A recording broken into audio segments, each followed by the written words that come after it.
નમસ્કાર. Children's university ગાંધીનગરના અનુસ્નાતક ગુજરાતી વિભાગ અંતર્ગત ચાલતી ગુજરાતી સાહિત્ય સર્જક પરિચય શ્રેણીમાં આપનું સ્વાગત છે.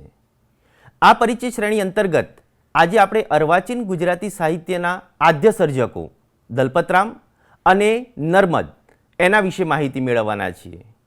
અર્વાચીન ગુજરાતી સાહિત્યની શરૂઆત ત્યારથી થઈ ચૂકી હતી કે જ્યારે મધ્યકાલીન ગુજરાતી સાહિત્યના છેલ્લા સર્જક દયારામનું મૃત્યુ થયું. એ 1852 બાદ 1855માં દલપતરામનું પ્રથમ કાવ્ય બાપાની પીંપર પ્રગટ થાય છે અને ત્યાંથી જ અર્વાચીન ગુજરાતી સાહિત્યની શરૂઆત થાય છે. તો અર્વાચીન ગુજરાતી સાહિત્યના આદ્ય સર્જકોમાં જેનું સ્થાન છે એવા દલપતરામ અને નર્મદ એ બંને વિશે આજે આપણે પરિચય મેળવીશું. તો સૌપ્રથમ દલપતરામ વિશે આપણે પરિચય મેળવીએ. કવિ દલપતરામ કે જેને આપણે કવિશ્વર દલપતરામ તરીકે ઓળખીએ છીએ, એ દલપતરામનું મૂળ નામ દલપતરામ ડાહ્યાભાઈ ત્રવાડી હતું. આકર્ષક વ્યક્તિત્વ, મળતાવડો અને આનંદી સ્વભાવ, શિક્ષક અને સુધારક એવા કવિ નાનાલાલના પિતા શ્રી દલપતરામનો જન્મ સુરેન્દ્રનગરના વઢવાણ જિલ્લામાં થયો હતો. તેમના ગુરુનું નામ દેવાનંદ હતું. પોતે બ્રાહ્મણ હતા, તેથી પિતા પાસે કુળ પરંપરા પ્રમાણે વેદ શીખવાનો પ્રારંભ કર્યો, પરંતુ પિતાના ક્રોધી સ્વભાવને લીધે તેઓ શીખી ન શક્યા. 12-13 વર્ષની ઉંમરે સ્વામિનારાયણ સંપ્રદાયમાં તો હું નહીં જ જોડાવું એમ કહી તે મામાના ગામ મૂડી જાય છે. ત્યાંથી પાછા ફરે છે ને સ્વામિનારાયણ સંપ્રદાયની દીક્ષા લઈને આવે છે અને સાથે કાવ્ય દીક્ષા પણ લાવે છે. ભૂમાનંદ સ્વામીથી પ્રભાવિત બની તેમણે સ્વામિનારાયણ સંપ્રદાય અંગીકાર કર્યો. આ તેમના જીવનનો એક મહત્વનો વળાંક છે. સ્વામી દેવાનંદ પાસે છંદશાસ્ત્ર અને કાવ્યશાસ્ત્ર અને વ્રજ ભાષાની કાવ્ય રીતિનું શિક્ષણ તેઓ મેળવે છે. 24 વર્ષની ઉંમરે અમદાવાદના સ્વામિનારાયણ મંદિરમાં સંસ્કૃત વિષયના અભ્યાસ માટે તે આવ્યા. તે દરમિયાન ભોળાનાથ સારાભાઈ સાથે પરિચય થયો. 1848માં ભોળાનાથની ભલામણથી અમદાવાદના આસિસ્ટન્ટ જજ એલેક્ઝાન્ડર ફોર્બસના નિમંત્રણ તેમને મળે છે. એટલે તેઓ વઢવાણથી અમદાવાદ આવ્યા અને ગુજરાતી ભાષા અને સાહિત્ય શીખવવા માટે ફોર્બસના તેઓ શિક્ષક બન્યા. ફોર્બસ સાથેનો આ મેળાપ તેની ઘનિષ્ઠ મૈત્રીમાં પરિણમ્યો. 5 વર્ષ ફોર્બસ સાથે ગુજરાતના વિવિધ પ્રાંતોમાં રસમાળાની સામગ્રી ભેગી કરવા તેમજ શિક્ષણ અને નવજાગૃતિ સાથે ખૂબ પ્રવાસ કરે છે. ફોર્બસની વિનંતીને માન આપી તેઓ સારા પગારવાળી સરકારી નોકરી છોડી અમદાવાદ આવી ગુજરાત વર્નાક્યુલર સોસાયટી અને બુદ્ધિ પ્રકાશ માસિકની જવાબદારી સંભાળે છે. 1858માં હોપ વાંચનમાળાની પુસ્તિકાઓ તૈયાર કરવામાં સરકારને તેઓ મદદ કરે છે. 1879માં આંખના વ્યાધિને લીધે વર્નાક્યુલર સોસાયટીમાંથી નિવૃત્તિ તેઓ મેળવે છે. 1896માં તેમને લકવો થાય છે અને 1898માં અમદાવાદમાં તેમનું અવસાન થાય છે. તેમણે લખેલા અંતિમ કાવ્યમાં તેઓ સૌની પાસે માફી માગે છે. તો આ દલપતરામનું જીવન, ત્યાર પછી એમનું આપણે સાહિત્ય સર્જન જોઈએ. તો દલપતરામના સાહિત્ય સર્જનમાં પદ્ય સાહિત્ય મુખ્ય ભૂમિકા ભજવે છે. કવિ દલપતરામના આ પદ્ય સાહિત્યમાં ગરબીપદ જેવી ટૂંકી રચનાઓથી માંડી મધ્યકાલીન આખ્યાન જેવી લાંબી રચનાઓની વચ્ચે અનેક રચનાઓ મળે છે. જોડકણા, વ્યંગ અને કટાક્ષ કાવ્યો પણ તેમના મુખ્ય પ્રદાનનો એક ભાગ છે. ગદ્ય સર્જનમાં નિબંધો અને નાટકો મુખ્ય છે. તેમનો વધારે ફાળો પદ્ય સાહિત્યમાં છે. ફોર્બ્સની મિત્રતાને કારણે તેમના કાવ્યમાં અર્વાચીનતાનો રંગ જોવા મળે છે. આ પદ્ય સાહિત્ય આપણે જોઈએ તો કવિશ્રી દલપતરામ બાળપણથી જ રમતા રમતા હડુલા જેવી પ્રાસતત્વવાળી કાવ્ય રચના કરતા હતા. શામળના પ્રભાવમાં તેમણે હીરાદંતી અને કમળલોચની જેવી પદ્યવાર્તાની પણ રચના કરી હતી, પરંતુ સ્વામિનારાયણ સંપ્રદાયમાં જોડાયા બાદ તેનો નાશ કરે છે. 25 વર્ષની વયે બાપાની પીંપર નામના પ્રથમ કાવ્યની તે રચના કરે છે અને જેમ કવિ નર્મદ કહે છે તેમ અર્વાચીન કવિતાનો આરંભ દલપતરામથી થાય છે. 1851માં હુન્નર ખાનની ચઢાઈ તેઓ લખે છે. તેઓ મોડર્નાઇઝેશન ઓફ ટ્રેડિશન એટલે કે પરંપરામાંથી પરિવર્તનમાં માનતા હતા. તેથી તેઓ આ કાવ્યમાં આધુનિક યંત્રો દ્વારા અંગ્રેજ ઉદ્યોગોને હંફાવવાની વાત કરે છે. આર્થિક રાષ્ટ્રવાદ અને દેશપ્રેમની વાત કરતું આ પ્રથમ કાવ્ય છે. તેમણે બ્રિટિશ શાસનની પ્રશંસા પણ કરી છે. તે મુગલ અને મરાઠા શાસન કરતાં બ્રિટિશ શાસનને સારું ગણતા હતા. કવિતા વિલાસ અથવા ફાર્બસ વિલાસ અને વિજય વિનોદ એ દલપતરામ પર પડેલા વ્રજ ભાષાની કાવ્યરીતિના સંસ્કારોને પ્રબળ રીતે પ્રગટ કરતી ગદ્ય પદ્ય મિશ્રિત રચનાઓ છે. 1859માં તેઓ વડોદરાના ગાયકવાડ ખંડેરાવ મહારાજની સભામાં જાય છે અને ગુજરાતી ભાષાનું મહત્વ દર્શાવતી કાવ્ય રચના ત્યાં પ્રસ્તુત કરે છે. તેની છેલ્લી પંક્તિ છે, દાખે દલપતરામ ખુદાવંત ખંડેરાવ રૂડી ગુજરાતી વાણી રાણીનો વકીલ છું. તેમનાથી પ્રસન્ન થઈને મહારાજ ખંડેરાવ ગુજરાતી ભાષાના ઉત્કર્ષ માટે શાળાઓ તથા પુસ્તકાલય સ્થાપવાનો નિર્ણય કરે છે. દલપતરામની લાંબી રચનાઓમાં સૌથી વિશેષ કૃતિ ફાર્બસ વિરહ છે. આ કૃતિ ફાર્બસના મૃત્યુના આઘાતથી કવિચિત્તમાં જન્મેલા ઊંડા શોકની લાગણીને વ્યક્ત કરતી આત્મલક્ષી કવિતા છે અને ગુજરાતી ભાષાની પ્રથમ કરુણ પ્રશસ્તિ તરીકે પણ આ ફાર્બસ વિરહને માન જાય છે. દારૂબંધી માટે તેમણે મદ્યપાન નિષેધ કાવ્ય લખ્યું છે. વળી વ્યન ચરિત્રમાં તેમણે વિધવા વિવાહના પ્રશ્નનું નિરૂપણ કર્યું છે. બાળકાવ્યોને લગતી હોપ વાચનમાળાની રચના પણ તેમણે કરી છે. તેમણે ઊંટ કહે, શરણાઈવાળો અને શેઠ, અંધેરી નગરીને ગંડુ રાજા જેવા વિખ્યાત કાવ્યોમાં હાસ્ય, કટાક્ષ અને શાણપણની વાતો દ્વારા એક આકર્ષક કાવ્ય તત્વ ઉમેર્યું છે. આ સિવાય ઋતુઓનું વર્ણન કરતું, આબુને વર્ણન કરતું કાવ્ય, વખણાતી ચીજોનું વર્ણન કરતું કાવ્ય વગેરે તેમના મહત્વના કાવ્યો છે. તેમના આવા જોડકણા કટાક્ષ કાવ્યોમાંથી કેટલીક પંક્તિઓ આપણે લઈએ તો આપણને બહુ જ મજા આવે એવા વિષયો તેમણે લીધા છે. શિયાળે શીતળ વાવાય, પાન ખરે ઘઉં પેદા થાય. તો જોતા કોઈ જણાય નહીં, શાહુકાર કે ચોર, દીવા નથી દરબારમાં, છે અંધારું ગોર.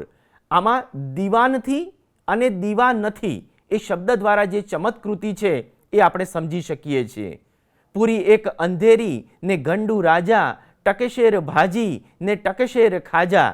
તો બીજી પંક્તિમાં કહે દલપત પછી બોલ્યા તે કંજૂસ શેઠ, ગાયક ન લાયક તું ફોગટ ફૂલાણો છે, પોલું છે તે બોલ્યું તેમાં કરી છે તે કારીગરી, સાંભેલું બજાવે તો હું જાણું કે તું શાણો છે. કલાપ્રિયતાની સામે કલાહીનતાની ભાવના દર્શાવવા માટે આ શરણાઈવાળો અને શેઠ કાવ્ય પણ બહુ મહત્વનું છે. આ સિવાય તેમણે પિંગળ શાસ્ત્રની પણ રચના કરી છે.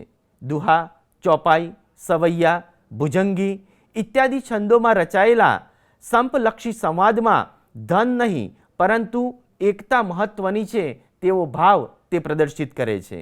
દલપતરામની અન્ય ટૂંકી રચનાઓમાં મધ્યકાલીન ગરબીઓ, પદો અને લોકગીતોના પ્રચલિત ઢાળ ઉપાડી વિવિધ વિષયો પર રચાયેલા ગરબી પદો તથા અનેક છંદોબદ્ધ કાવ્યનો સમાવેશ થાય છે. જેમાં માંગલિક ગીતાવલી, જ્ઞાન અને ઉપદેશના તત્વવાળી કચ્છ ગરબાવળી, શેરસટ્ટાની તથા નામાંકિત જનો વિશેની ગરબીઓ વગેરે ગેય કૃતિઓમાં વ્યવહારુ, ડહાપણ અને ઉપદેશક વલણ પ્રબળ છે. ગરબીના ભાવ સહજ લયની સૂઝ આકાશને કાળની ગરબી જેવી રચનામાં ક્યાંક જોવા મળે છે. આ સિવાય દલપતરામનું ગદ્ય સાહિત્ય જોઈએ તો ગદ્ય સાહિત્યમાં સૌથી પહેલાં છે નિબંધો. તેમણે વર્ષ 1848માં ભૂત નિબંધ નામે પ્રથમ નિબંધની રચના કરી, જે ગુજરાતી ભાષાનો પણ પ્રથમ નિબંધ છે. આ નિબંધની રચના ફોર્બ્સની પ્રેરણાએ અને ઇનામી સ્પર્ધાઓમાં ભાગ લેવા માટે થઈ હતી. 1851માં જ્ઞાતિ નિબંધ તેઓ લખે છે, જેમાં તેઓ કહે છે, અસલ હિન્દુ ધર્મથી દૂર થઈ મેં કશું લખ્યું નથી. તેમાં તેમણે જ્ઞાતિ પ્રથા કેવી અપ્રસ્તુત છે તે દર્શાવ્યું છે. તે સિવાય બાલ વિવાહ નિબંધ, પુનર્વિવાહ નિબંધ અને શહેર સુધરાઈના નિબંધો વગેરે નિબંધોની રચના તેમણે કરી છે. દલપતરામના નાટકોમાં જોઈએ તો ગ્રીક નાટ્યકાર એરિસ્ટોફેનિસના પ્લુટસ પરથી રચાયેલું લક્ષ્મી નાટક 1851ની સાલમાં રચાયેલું એમનું રૂપાંતરિત નાટક છે. તે ગુજરાતી ભાષાનું પણ સર્વપ્રથમ નાટક છે. એમનું બીજું અને ચિરંજીવ નાટક મિથ્યાભિમાન છે. 1870માં લખાયેલું આ નાટક અને તેમાં આવતું જીવરામ ભટ્ટનું પાત્ર એ ગુજરાતી નાટ્ય સાહિત્યનું જ નહીં પરંતુ ગુજરાતી ભાષાનું અમર પાત્ર છે. દલપતરામના અન્ય સાહિત્યમાં દલપત પિંગળ અને અલંકાર આદર્શ એમના છંદ અને અલંકારની ચર્ચા કરતા ગ્રંથો છે. વિદ્યાબોધ, કાવ્યદોહન ભાગ 1, 2, 3, 700 કહેવતોનો સંગ્રહ, કથન સપ્તશતી, શામળ સતસઈ, ગુજરાતના કેટલાક ઐતિહાસિક અને પ્રસંગો અને વાર્તાઓ, રત્નમાળા વગેરે એમના સંપાદન ગ્રંથો છે. પ્રવીણ સાગર એમણે કરેલું ભાષાંતર છે. શ્રવણાખ્યાન, જ્ઞાનચતુરી વગેરે એમની વ્રજ ભાષાની રચનાઓ છે. એમણે ગોડ સેવ ધ કિંગનો અનુવાદ પણ 1864માં આપ્યો છે. આમ સુધારક યુગના પ્રતિનિધિ સર્જક કવિ શ્રી દલપતરામના સાહિત્યમાં સમાજનું પ્રતિનિધિત્વ જોવા મળે છે. તેઓ નર્મદના સમકાલીન હતા. તેમણે ગુજરાતી સંસ્થાઓના વિકાસનું મહત્વનું કાર્ય કર્યું છે. 1848માં ગુજરાત વર્નાક્યુલર સોસાયટીની સ્થાપના, સુરતમાં એન્ડ્રુઝ લાઇબ્રેરીની સ્થાપના, અમદાવાદમાં હિમાભાઈ શેઠ પાસેથી દાન લઈ હિમાભાઈ ઇન્સ્ટિટ્યૂટની સ્થાપના, જે હાલ નેટિવ લાઇબ્રેરી તરીકે ઓળખાય છે. આ બધા તેમના મહત્વના પ્રદાનો છે. આવા કવિ દલપતરામ આજે પણ કાવ્યરૂપે લોકભાષામાં, ગુજરાતી સાહિત્ય સમાજમાં અને સાહિત્ય પ્રેમીઓના હૈયામાં જીવંત છે. આવા કવિ દલપતરામને એમના જ કાવ્યની એક પંક્તિથી અંજલિ આપીએ. આવ ગીરા ગુજરાતી તને અતિશય શણગારું. તો આ રીતે અર્વાચીન ગુજરાતી સાહિત્યના પ્રથમ સાહિત્યકાર તરીકે દલપતરામ એ પોતાની ઉમેદવારી નોંધાવે છે અને મધ્યકાલીન સાહિત્યમાં જે નહોતા એવા અર્વાચીન વિષયોને લઈ અને ગુજરાતી સાહિત્યના પ્રથમ સર્જક હોવાનું માન તેમને મળે છે. સાહિત્ય સર્જક પરિચય શ્રેણીમાં અર્વાચીન ગુજરાતી સાહિત્યના દલપતરામ વિશે માહિતી મેળવ્યા પછી આપણે એવા જ એક બીજા સાહિત્યકાર કે જે ખરેખર આમ તો છે બીજા સ્થાને પરંતુ અર્વાચીનોમાં આદ્ય તરીકે ઓળખાય છે અને જેમની કાવ્ય રીતિમાં જોસ્સો શબ્દ સૌથી મહત્વનો છે. એ દેશપ્રેમ હોય, સમાજપ્રેમ હોય, રાષ્ટ્રપ્રેમ હોય, પણ જેનામાં એક જોસ્સાની ભાવના છે અને જે કહે કે આમે મરવું તેમે મરવું કા ન લડતા મરવું, છતે જોરને છતે ઉપાયે કા કેદીમાં ખપવું. આ લડી મરીને પણ સ્વતંત્રતા અને જોસ્સાને જીવંત રાખવો, આવી ભાવના જેના કાવ્યમાં છે, જેના સાહિત્યમાં છે, એવા અર્વાચીનોમાં આદ્ય કવિ નર્મદ, જેને આપણે વીર નર્મદ તરીકે ઓળખીએ છીએ. તો આવા વીર નર્મદ વિશે આપણે પરિચય મેળવીએ. વીર નર્મદનું આમ મૂળ નામ કવિ નર્મદાશંકર લાલશંકર દવે. તેમનો જન્મ એ સ્લાઇડ આપો. નર્મદાશંકર લાલશંકર દવે ગુજરાતી ગદ્ય સાહિત્યના પિતા અને અર્વાચીન યુગનો પ્રારંભ જેનાથી થાય છે એવા કવિ, નિબંધકાર, સુધારક અને મિજાજી સ્વભાવના નર્મદનો જન્મ સુરત શહેરમાં 24 ઓગસ્ટ 1833માં થયો હતો. તેઓ નાગર બ્રાહ્મણ હતા. તેમની માતાનું નામ નવદુર્ગા હતું. બાળપણથી જ તેઓ ગંભીર, વિચારવંત અને ઉત્સાહી હતા.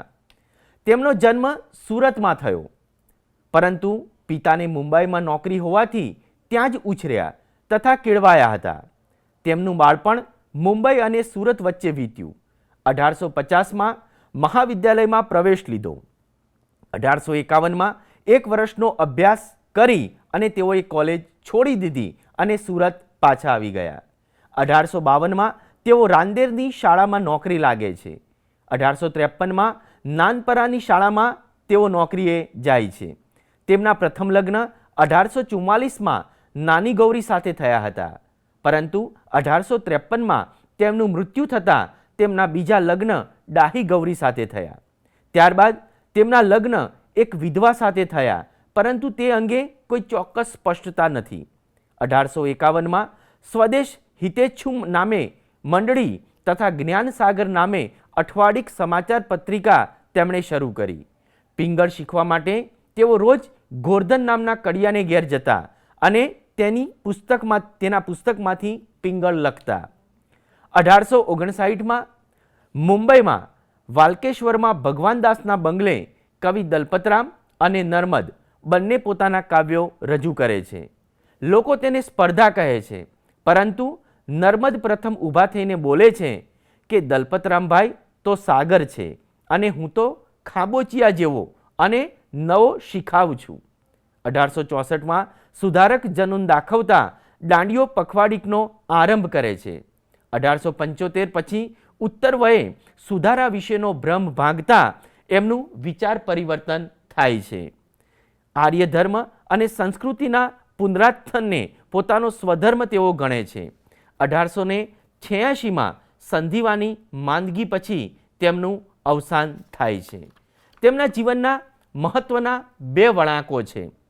એ 2 વળાંકોમાં 1858માં તેઓ નોકરીમાંથી રાજીનામું આપી દે છે અને પોતાનું સંપૂર્ણ જીવન સાહિત્યને સમર્પિત કરી દે છે.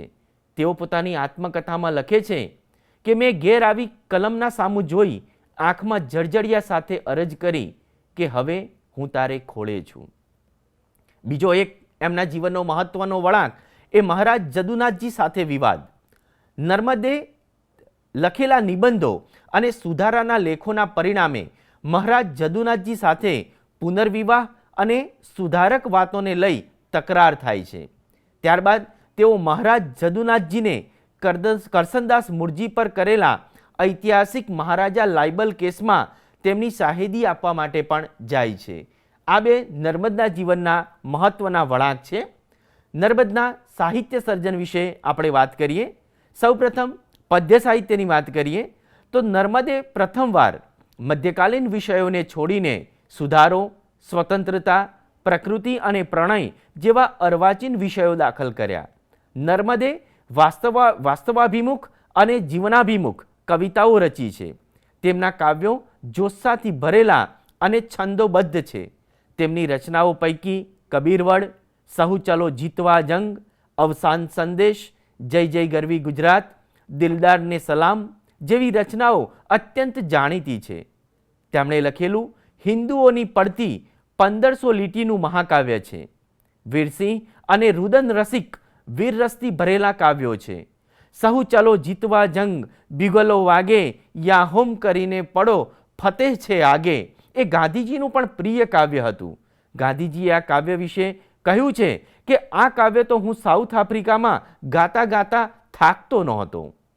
અવસાન સંદેશ કાવ્યમાં તે કહે છે, નવ કરશો કોઈ શોક રસિકડા, નવ કરશો કોઈ શોક, જુદાઈ દુઃખ તે નથી જ જવાનું, જાય માત્ર મરણથી રસિકડા, નવ કરશો કોઈ શોક. તો બહુ જ એમનું પ્રસિદ્ધ કાવ્ય છે ગુજરાતની વંદના વિશેનું, જય જય ગરવી ગુજરાત, જય જય ગરવી ગુજરાત, દીપે અરણું પ્રભાત, જય જય ગરવી ગુજરાત. આ જાણીતું ગીત તેમણે નર્મકોશની શરૂઆતમાં ગુજરાતીઓના રાષ્ટ્રગીત તરીકે છપાવ્યું છે. આ સિવાય તેમના કાવ્યોમાં રૂકમિણી હરણ, સુરત શહેર, કુમુદચંદ્ર પ્રેમ પત્રિકા, ઋતુ વર્ણનના કાવ્યો, પ્રવાસ વર્ણનના કાવ્યો, વન વર્ણનના કાવ્યો વગેરે કાવ્યો મુખ્ય છે. તેમના કાવ્યો નર્મ કવિતા નામના ગ્રંથમાં પ્રકાશિત થયા છે. ગાંધીજીએ તેમના વિશે કહ્યું છે કે જેમણે નર્મદને નથી વાંચ્યો એને હું ગુજરાતી કહેવા તૈયાર નથી. જોસ્સો શબ્દ તેમણે આપ્યો અને એ જાણે કે એમનો કાવ્ય મંત્ર બની ગયો. કવિશ્રી રાવી પાઠકે કહ્યું છે કે નર્મદને દોહરા, લાવણી, રોલાવૃત વગેરે છંદો પર ખૂબ જ પ્રભુત્વ છે અને આ પ્રભુત્વને કારણે ગુજરાતી કાવ્ય પર પણ એમણે પ્રભુત્વ પ્રાપ્ત કર્યું છે. કાવ્ય સાહિત્ય બાદ નર્મદના ગદ્ય સાહિત્ય વિશે વાત કરીએ તો નર્મદને ગદ્ય સાહિત્યના પિતા તરીકે ઓળખવામાં આવે છે. ગુજરાતી ગદ્યની સાચી શરૂઆત નર્મદથી થાય છે. ગુજરાતી સાહિત્યમાં નિબંધ, શબ્દકોશ, આત્મકથા સૌ પ્રથમ વખત તેમના દ્વારા જ આપણને પ્રાપ્ત થાય છે. અન્ય ગદ્ય સાહિત્યમાં નાટકો, ભાષાંતર અને અન્ય કવિઓના સંશોધિત છપાવેલા ગ્રંથો પણ આપણને નર્મદે આપ્યા છે. નર્મદના નિબંધો વિશે જોઈએ તો તેમણે પ્રથમ નિબંધ મંડળી મળવાથી થતા લાભ 1850-51માં મુંબઈમાં બુદ્ધિવર્તક સભા સામે વ્યાખ્યાન સ્વરૂપે રજૂ કર્યો હતો. ત્યારબાદ તે નિબંધ રૂપે છપાઈ છે. તેમના સંસાર સુધારા સંબંધી નિબંધોમાં સ્વદેશાભિમાન, પુનર્વિવાહ, રણમાં પાછા પગલાં ન કરવા, ગુજરાતીઓની સ્થિતિ વગેરે નિબંધો મુખ્ય છે. નીતિ સંબંધી નિબંધોમાં વ્યભિચાર નિષેધક, ઉદ્યોગ તથા વૃદ્ધિ, સ્ત્રીના ધર્મ, સ્ત્રી કેળવણી વગેરે મુખ્ય છે. આ સિવાય કવિ અને કવિતા, ધર્મ વિચાર અને ભક્તિ મહત્વના છે. તેમના નિબંધોમાં તેમણે પોતાના વિચારો ઉત્કૃષ્ટ રીતે રજૂ કર્યા છે. ઇતિહાસ સંબંધી ગદ્યની વાત કરીએ તો તેમણે ઇતિહાસ પર પણ ઘણું કામ કર્યું છે. તેમાં રાજ્યરંગ, મેવાડની હકીકત અને મહાદર્શન મુખ્ય છે. તે સિવાય સુરતની મુક્તેસર હકીકત, મહાપુરુષોના ચરિત્ર, રામાયણનો સાર, મહાભારતનો સાર, ઇલિયડનો સાર અને આર્ય દર્શનનો સમાવેશ થાય છે. નર્મદના નાટકો વિશે જોઈએ તો નર્મદના મુખ્ય 5 નાટકો આપણને પ્રાપ્ત થાય છે. એમાં શ્રી કૃષ્ણકુમારી, શ્રી દ્રૌપદી દર્શન, સીતાહરણ, શ્રી સાર શાકુંતલ અને બાળકૃષ્ણ વિજય નાટકનો સમાવેશ થાય છે.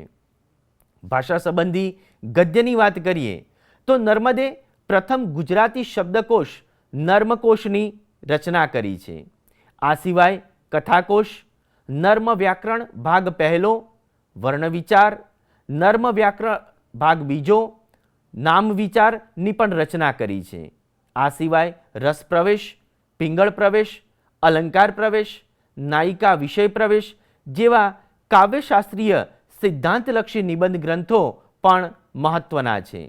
પિંગળ પ્રવેશ વિશે કવિ દલપતરામ 1857માં બુદ્ધિપ્રકાશમાં લખે છે કે ગુજરાતી ભાષામાં કવિતાની રીત જાણવાનો ગ્રંથ આજ સુધી કોઈએ નહોતો બનાવેલો, તે હાલ મુંબઈમાં ભાઈ નર્મદાશંકરે બનાવીને છપાવ્યો છે. આમ એનું મહત્વ એ જ વખત દલપતરામ સમજ્યા હતા અને એમણે વ્યક્ત પણ કર્યું હતું. ગુજરાતી ભાષાની પ્રથમ આત્મકથા વિશે વાત કરીએ તો નર્મદે ગુજરાતી ભાષાની પ્રથમ આત્મકથા મારી હકીકત લખી છે. તેમણે તેમની આ આત્મકથાને વિરામોમાં વિભાજિત કરી છે.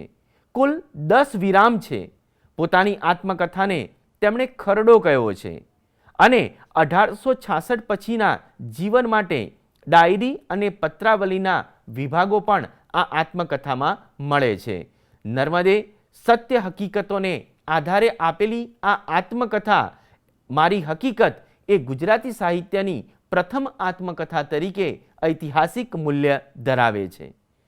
નર્મદના ભાષાંતર તથા અન્ય કવિઓ વિશેના સંશોધિત ગ્રંથો વિશે વાત કરીએ તો નર્મદે શ્રીમદ ભાગવદ્ ગીતા, કાઠિયાવાડ સર્વસંગ્રહ અને ગુજરાત સર્વસંગ્રહના ભાષાંતર કર્યા છે તથા દયારામ કૃત કાવ્યસંગ્રહ, પ્રેમાનંદ કૃત દશમસ્કંદ, મનહરપદ એટલે કે મનોહર સ્વામીના પદો, નાગર સ્ત્રીઓના ગીતો અને પ્રેમાનંદ કૃત નળાખ્યાનનો સમાવેશ થાય છે. તેમના ગદ્યનો સંગ્રહ નર્મ ગદ્ય નામના ગ્રંથમાં થયો છે. આમ નર્મદ ગુજરાતી સાહિત્યમાં અતુલનીય યોગદાન આપે છે. વિવિધ પદ્ય સ્વરૂપો અને ગદ્ય સ્વરૂપોમાં એમણે કરેલી પહેલને કારણે તેઓ અર્વાચીનોમાં આદ્ય અને નવયુગના પ્રહરી તરીકે ઓળખાય છે. નર્મદના માનમાં સુરતની દક્ષિણ ગુજરાત યુનિવર્સિટીનું વર્ષ 2005માં નામ બદલીને વીર નર્મદ દક્ષિણ ગુજરાત યુનિવર્સિટી એમ કરવામાં આવ્યું છે. સુરતની નર્મદ સાહિત્ય સભા દ્વારા દર 5 વર્ષે ગુજરાતી સાહિત્યમાં ઉત્તમ પ્રદાન કરનારને નર્મદ સુવર્ણચંદ્રક આપવામાં આવે છે. નર્મદનું ઘર સરસ્વતી મંદિર તરીકે ઓળખાય છે. ત્યાં ગુજરાત સરકાર દ્વારા મ્યુઝિયમ બનાવવામાં આવ્યું છે. આવા વીર નર્મદ સાહિત્ય રૂપે આપણા સૌના દિલમાં હંમેશા જીવિત રહેશે. તો મિત્રો, ગુજરાતી સાહિત્ય એમાં આપણે મધ્યકાલીન સાહિત્ય અને અર્વાચીન સાહિત્યને જોઈએ તો અર્વાચીન ગુજરાતી સાહિત્યના સુધારક યુગમાં મુખ્ય જે બે કવિઓ છે, કવિ દલપતરામ અને કવિ નર્મદ, એ બંનેના જીવન અને સાહિત્ય એ બંને વિશે આપણે આજે પરિચય મેળવ્યો છે. આ બંને સાહિત્યકારો દ્વારા ગુજરાતીમાં અર્વાચીન યુગના મંડાણ થયા અને ત્યાર પછી આવનાર જે પંડિત યુગ છે એમાં પણ આ કડીરૂપ સાહિત્ય સર્જકો બન્યા.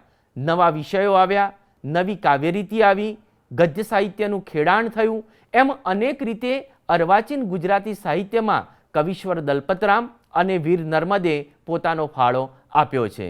તો આ પરિચય શ્રેણી અંતર્ગત આપણે જે પરિચય મેળવ્યો એ ઉપરાંત પંડિત યુગ, ગાંધી યુગ, અનુગાંધી યુગ અને આધુનિક યુગ અને અનુઆધુનિક યુગ એમ તમામ યુગ વિશેના મહત્વના સાહિત્ય સર્જકો વિશે આપણે પરિચય શ્રેણીમાં પરિચય મેળવતા રહીશું. ખૂબ ખૂબ આભાર. ધન્યવાદ.